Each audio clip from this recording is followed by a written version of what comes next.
Bali, ito naman yung view ng aggregate crusher, yung isang ino-operate ko. Ito. Hi guys, for today's video guys, itutur ko kayo dito sa pinagtatrabahoan ko dito sa FCF. Nandito ako ngayon, naka-duty ako ngayon.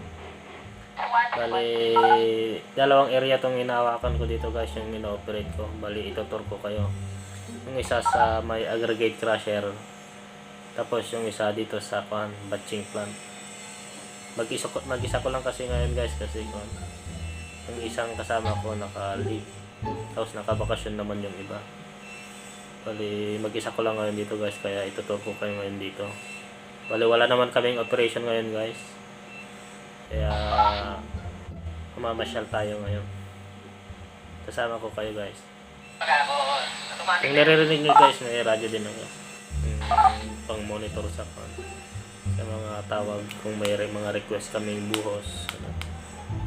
So ngayon guys, tara na, samahan niyo ako. Ayan guys, kung mapapansin nyo yung parang bahay na maliit yan guys, yan yung control room ng batching guys. Tapos ayun yung dilaw na yun guys, yan yung silo, yung imbakan ng semento namin. Tapos ito naman conveyor. Tapos yung mga aggregates na ginagamit namin, yung mga buhangin, bato. Yan. Tapos yung mga hose na puti na yan guys, kung nakikita nyo, mga hangin yan, daanan ng mga hangin, pneumatic valve. Tapos dito naman guys, yung sa compressor namin guys, yung supply ng hangin namin. Ito yung air tank nya,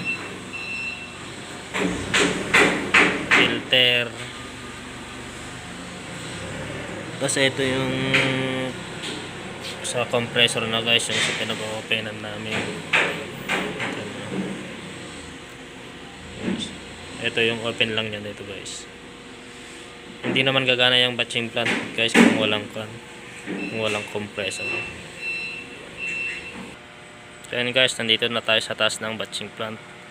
Bale, ito yung silo, tinatawag namin itong dalawang malalaki na to, yung sinasabi ko sa inyo kaninang imbakan ng semento.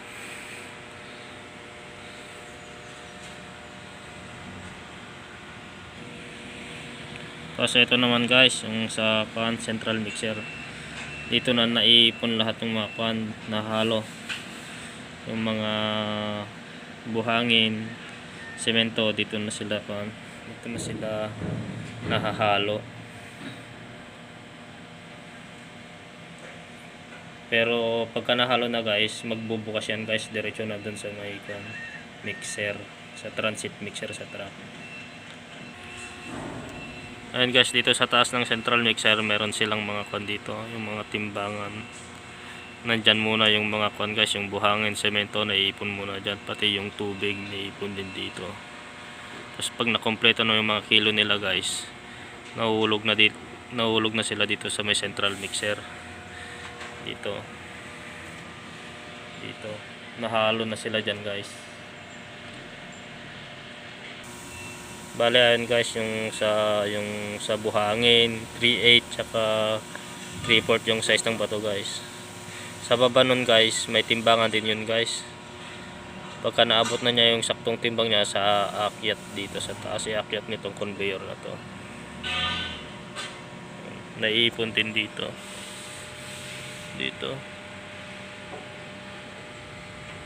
Ito yung guys, yung pneumatic valves. Yan yung nagbubukas doon sa niya guys, doon sa valve niya.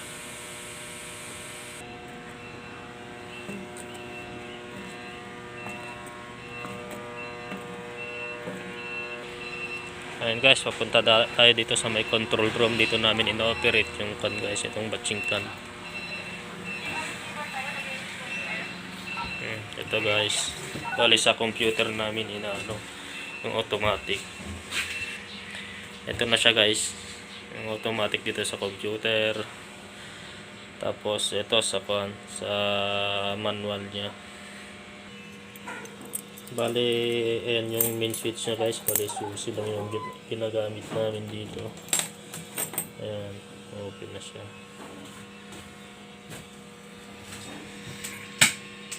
Tapos emergency stop din guys, kailangan i-release. Yan.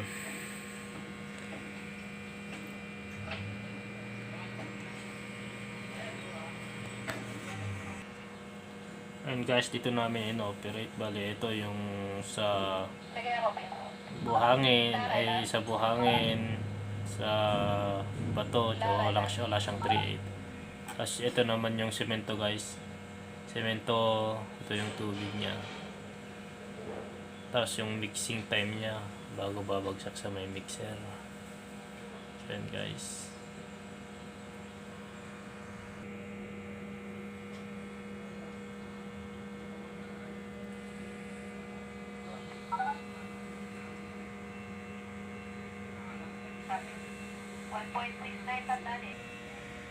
Bale, ito guys yung buong view ng control room namin. Aircon guys nakapatay kasi ang lamig ngayon.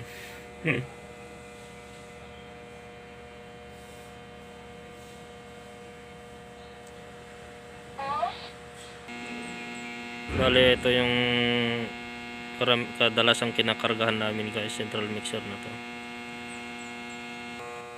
Bale, doon na siya nahulog guys sa may funnel na yon. Papunta dito sa nakasalang na mixer kung magbubuhos kami.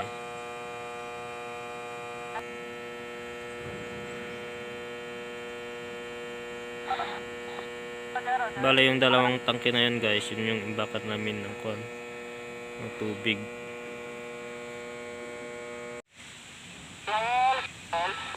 Ayan guys, bale ito naman yung view ng aggregate crusher, yung isang ino-operate ko. Ito.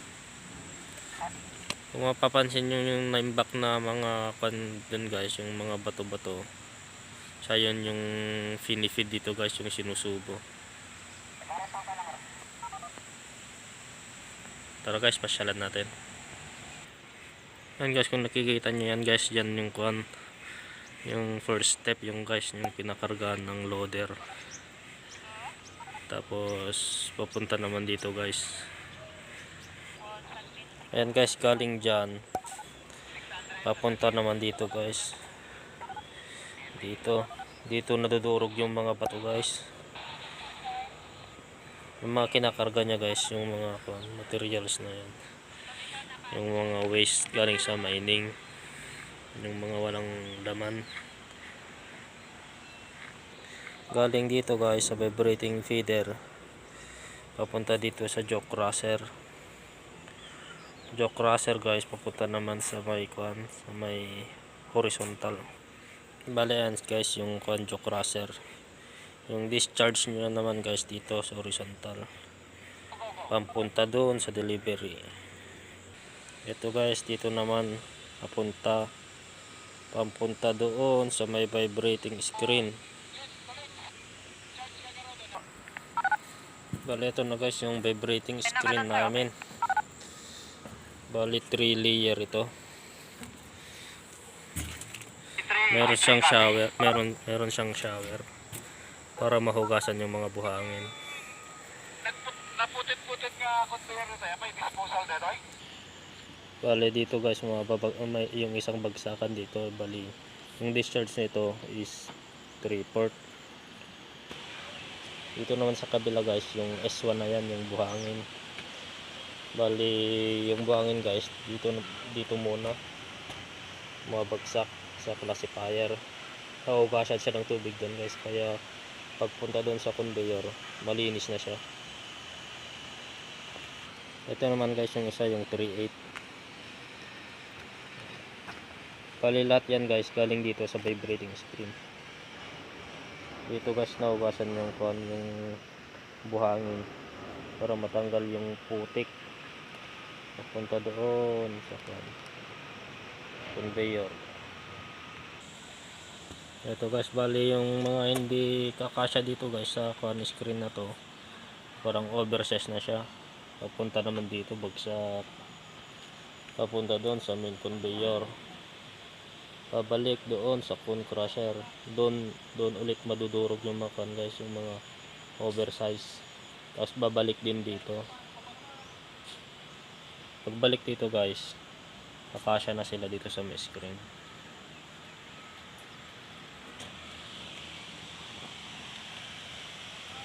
Bali may mga motor siya. Tara guys, sa may control room naman. Yung mga putik pala guys na galing dito, napupunta doon sa may siltation pump. Kung napapansin nyo yung IBC na yun guys, bali chemical yung laman nun. Bali binabalot niya yung putik para hindi pumunta doon sa sulong leader, sulong reader, para maiwan lang siya dyan sa butas na yan. Bali hinahakot naman ng bako yan, tinatapon doon sa dam sa may RSI. Kung napapansin nyo guys, naharangan siya ng mga IBC, parang pinakabakod kasi maingay kasi ito guys. Tapos doon naman sa banda roon, bali accommodation tsaka mess hall yun guys, gym, yun. Basketball court din yun guys. Tapos ayun naman sa opisina guys, sa office na yun. Yung tangke na yun guys, yung tangke ng supplies dito sa kumpanya.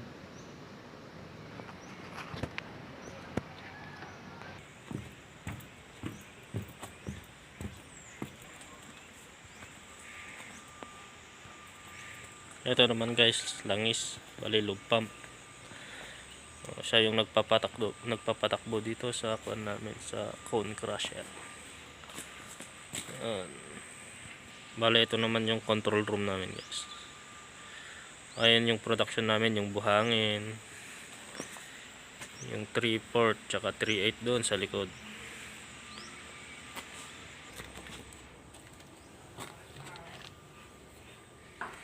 Ayan guys, ito naman yung control room namin.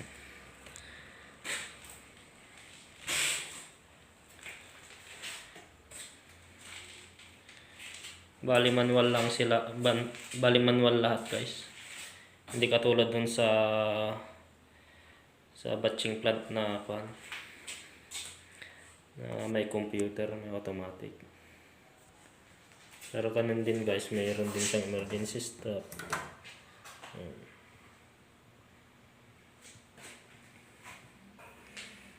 Ayan guys, ayan yung jaw crusher, vibrating screen, mga conveyor yan guys, feeder.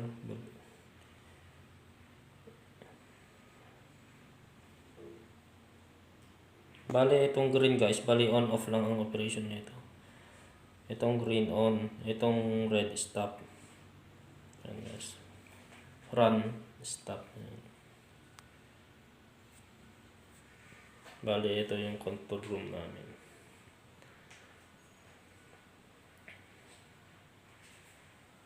Tinapay kape. May aircon din dito guys, pero lumang-luma na. Mga permit namin yan guys, mga golden rules namin dito guys, mga patakaran dito sa kumpanya.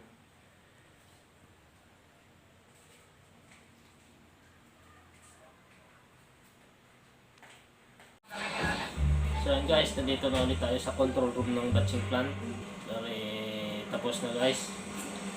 Sana huwag niyo kalimutang mag-subscribe dito sa channel ko, tapos pag-like na din, tapos mag-comment na din kayo dito sa baba guys kung may comment kayo. Ingat ka kabsat, ingat guys. See you next video. God bless.